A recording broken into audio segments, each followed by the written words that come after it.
राजस्थान समाज शास्त्र परिषद के गोल्डन जुबली वर्ष पर विज्ञान, टेक्नोलॉजी तथा समाज विषय पर आयोजित 29वीं अंतर्राष्ट्रीय संगोष्ठी 3 दिनों तक विभिन्न बौद्धिक मंथनों के उपरांत समारोह पूर्वक संपन्न हुई। समापन समारोह में मुख्य अतिथि के रूप में बोलते हुए पंजाब नेशनल बैंक के पूर्व महाप्रबंधक श्री वेद माथुर ने कहा कि वर्तमान समाज में व्यक्ति अंतर्मुखी होता जा रहा है। एआई से समाज में सकारात्मक क्रांति आएगी। तकनीक व विज्ञान के प्रयोग से व्यक्ति कौशल विकसित करके अधिक आय अर्जित कर सकेगा।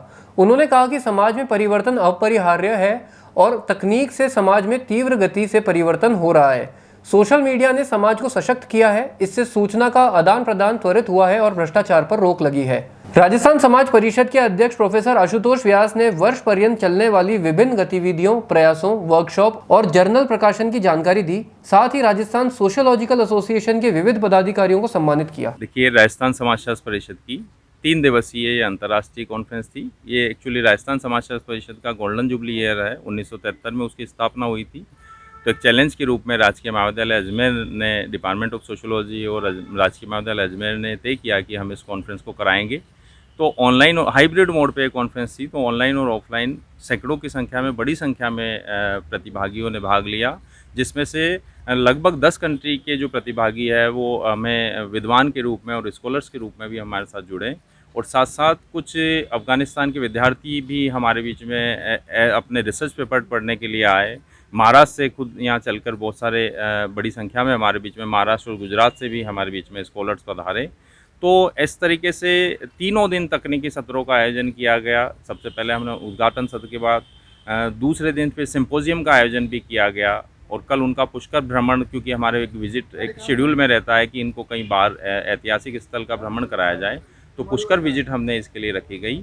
और बहुत बड़ी संख्या में प्रतिभागियों ने अपने पोस्टर प्रेजेंटेशन भी किए हैं, जो हमारे सेमिनार रूम में अभी भी लगाए गए हैं। और ओरल प्रेजेंटेशन भी बड़ी ऑफलाइन और ऑफलाइन बड़ी संख्या में प्रतिभागियों ने रखे। और मैं मानता हूं कि मैं पूरी तरह से संतुष्ट इस कॉन्फ्रेंस में के उद्देश्यों को लेकर हूं। देखिए, विशेष तौर पर अगर मैं आपसे कहूं तो मीडिया, जो सोशल मीडिया आज की तारीख में है, जो मोबाइल है और जो तकनीक हमारे जीवन को, एक्चुअली क्या है कि तकनीक हमारी सुविधा के लिए है, मगर हम कई बार ये देखते हैं कि कुछ ऐसी तकनीक और कुछ ऐसे इंस्ट्रूमेंट्स हमारे हाथ में हैं जो हमारे जीवन को पूरी तरह प्रभावित कर रहे हैं। और वो हम उनके वश में होते जा रहे हैं। वो हमारे लिए बने थे, हमारी सुविधा के लिए बने थे, मगर हम देखते हैं कि हम उनके लगातार वश में होते जा रहे हैं। जैसे कि हम मोबाइल का ही उदाहरण लें, मतलब हम परिवार में 5 जने हैं, मगर पाँचों अपने अपने मोबाइल में व्यस्त है, एक दूसरे का ख्याल नहीं है। तो ऐसी बहुत सारी चीज़ें हैं जो हमारे जीवन को प्रभावित कर रही है।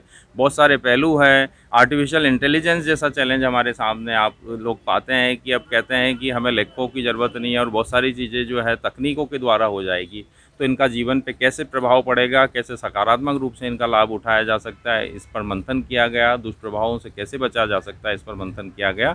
और अभी सारे रिसर्च पेपर की जब हम एक बार बैठकर समीक्षा और रिपोर्ट बनाएंगे तो मुझे लगता है कि हम बहुत सारे उद्देश्यों को पाने में। आज वेद माथुर साहब जो है वो मुख्य अतिथि के रूप में हमारे बीच में है। और डीआर साहू साहब जो लखनऊ विश्वविद्यालय से पधारे हैं वो मुख्य वक्ता के रूप में हैं। वो समाजशास्त्री हैं और इंडियन सोशियोलॉजिकल सोसाइटी के पूर्व सचिव भी रहे हैं। तो मुझे लगता है कि उनका आना हमारे बीच में बड़ा सार्थक है, बड़ा अनुभव उनके बीच में।